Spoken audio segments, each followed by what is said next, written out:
Hello, digital artists and coders. How you doing this week? It's Miss Seward with our weekly check-in where I talk to you about some things that are going on and address some questions that I've seen either through classes or emails or office hours from you guys and give you a few tips for what we're doing.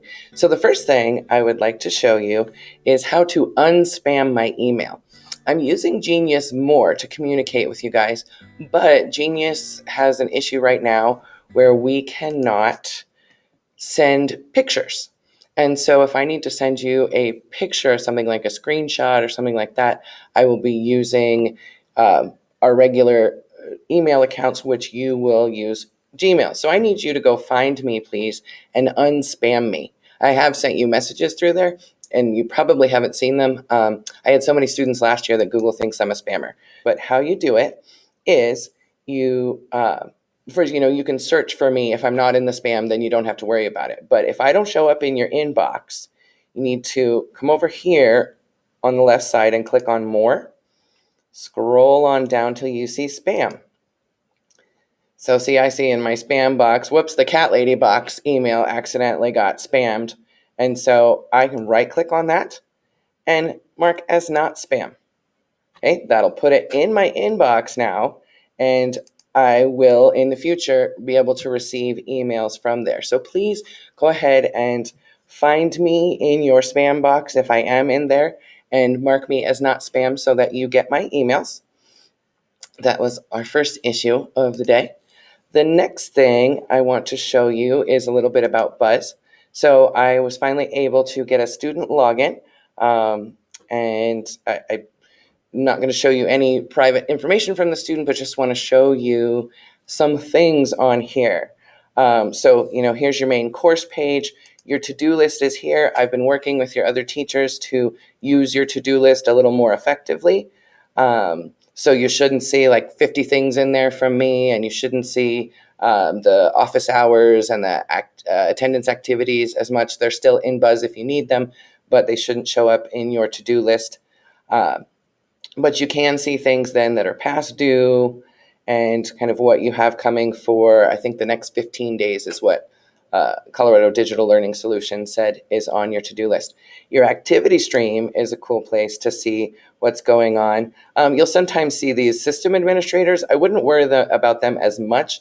That's them adjusting some things. If you see it a lot and you're having issues with it, then definitely contact the teacher of that class. But if you scroll down to mine, I wanted to show you that you can see the feedback from me. And so I will leave you feedback as we start going into our projects. I'll actually leave you audio recording feedback and talk to you about your project just like I would in class. And so you'll be able to view your feedback here. See, this just pops up a little box with the text. If there's an issue with it, maybe it didn't get graded at a full score or a passing score, I will always tell you what you need to do, right? So this person needs to embed their examples and reply to 3 classmates on that activity to get a full passing score. Okay. The one thing is I see you don't necessarily see your scores here. I think you probably can go into the activity from here. I know you can. So if you need to go do some more things, those blue links, right? Anytime you see blue hyperlinks, those are usually taking you somewhere. Sometimes in some of the Buzz classes, they're not always blue. So get to know the color of your hyperlinks in your class. And I can always use the back button to go back to the activity stream. Where you can see your grades, right, if I go back to courses, you can either go right into the grade book, but I highly recommend, and I kind of design it for you, to use the landing page, it's called. And so if you just click on the class or click on the activities, this is what I call the activities view. And this is a really great place to see all things for our class in one spot. So up here you have grades. So you can click on this. You can see your overall percentage, or you can hide that if you don't want that haunting you. You can see your progress here. And clicking on grades, you can get kind of a bigger picture of the scores you got for everything. Anytime under the status you see the comment box here, you can click on there and read or listen to feedback. If I see that you're struggling, I'll often put videos in there that help you. So please make sure you are checking the feedback. You can see the scores, you can see what is coming up and all of those things. and you can look at it in either grading categories or in syllabus order. And the syllabus order is kind of the timing that we're going to do things in. So that's a helpful spot to see things. Now I can click over here and go back to the activities landing page view.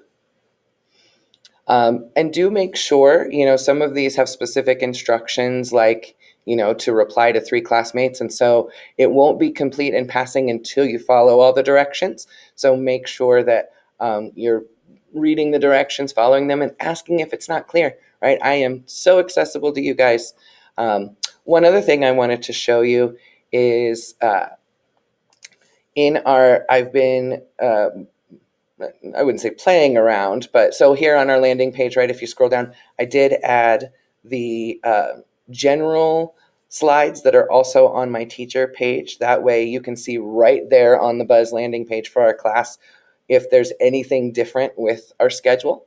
And so I'm going to go over that in a few minutes, some differences in our schedule, but those slides are right there. And then there will always be the current month slides for you. If you're looking for a previous month, maybe a link or something, those are on my teacher page.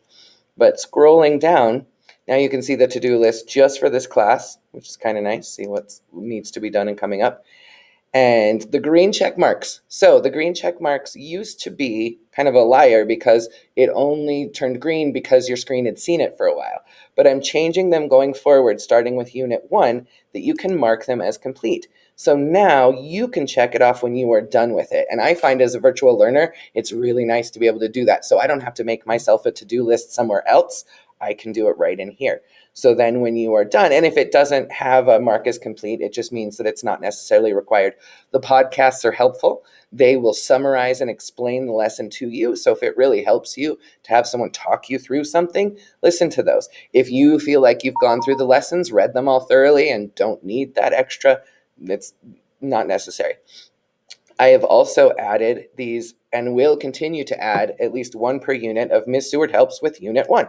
So when you click on there, you will see I'm giving you whatever kinds of, as I look ahead at the activities, whatever kinds of things I think will help you. So in digital art, this next activity is going to ask you to do some sort of presentation. So I've given you all kinds of help and tips here for Google Slides. You can click on here and get my whole playlist from last year on how to make art portfolios in Google Slides.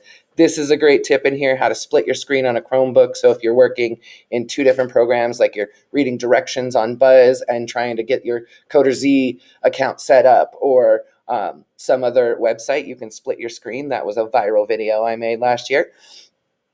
How to take a screenshot, that will come in handy. That's all the different ways to take screenshots in Chromebook. You will be asked to do that. And then how to organize and submit your work in Google Docs if you prefer to use that. So if it is a mark as complete activity, then you will see, let me show you one that has one. Then you will see a spot to mark as complete when you are done, right down here. So if it's not done, you'll get to mark it. And if it is done, it'll say activities complete and give you that green check mark. So Unit 1 going forward for both classes, you'll be able to use those green check marks to know where you are at and to help keep you on track. Speaking of scores, one quick note about the Coder Z Amazon Challenge score in there. I just had a meeting with our people on that yesterday, and that score is actually from the checklist. When you set up your account, you watch the videos and read the documents on how to set that up and how to do the challenge.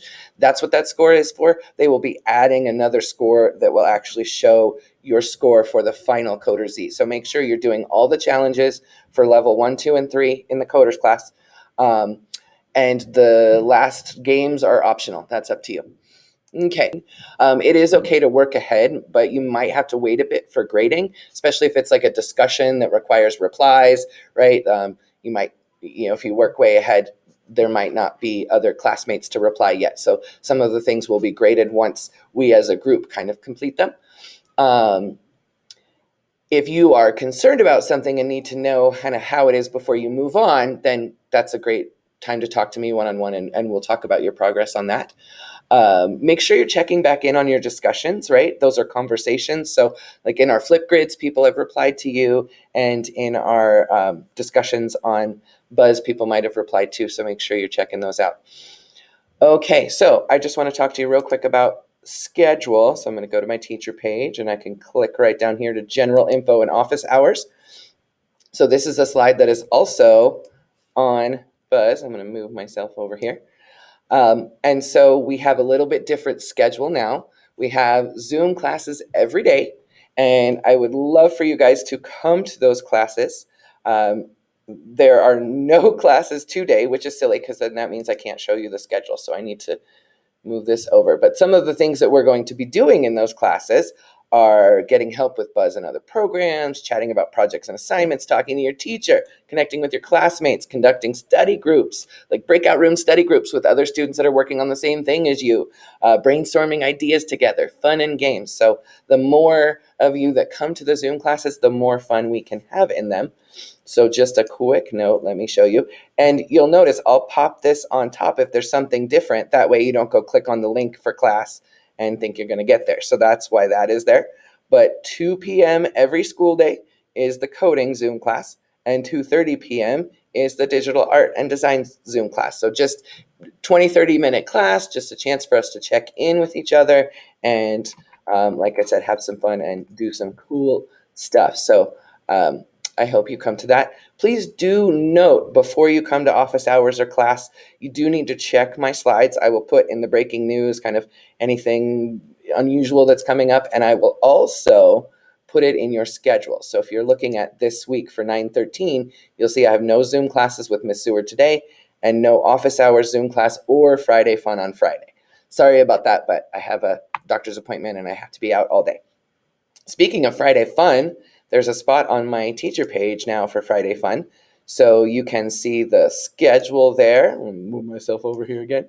You can see the schedule. There's the link for the Zoom right there. It's going to resume, start back up again on September 24th, which is a Friday, always on Friday, at 11:30 a.m. now. And that is a time when I looked at the schedule, and that is a time where pretty much all students don't have a Zoom class. So come have some lunch with me and hang out and have fun. We have a lot of fun there. So I'll put the schedule here, what it is here. There's a great digital art free app if you don't have art supplies. We do a simple drawing project each time. And then there's an asynchronous edition. So if you cannot make it to the Zoom, you can get that there. And then each week I will add highlights from our Friday fun. So this was from last week when we drew a back to school project from our Monopoly game. So lots of fun there. Shout out to everybody who has come to Friday Fun and is coming to the Zoom classes and office hours and emailing me and turning in your projects. I am really enjoying seeing what you guys create and how you think and getting to know you. So come to Zoom class and let's have some more fun. See you soon.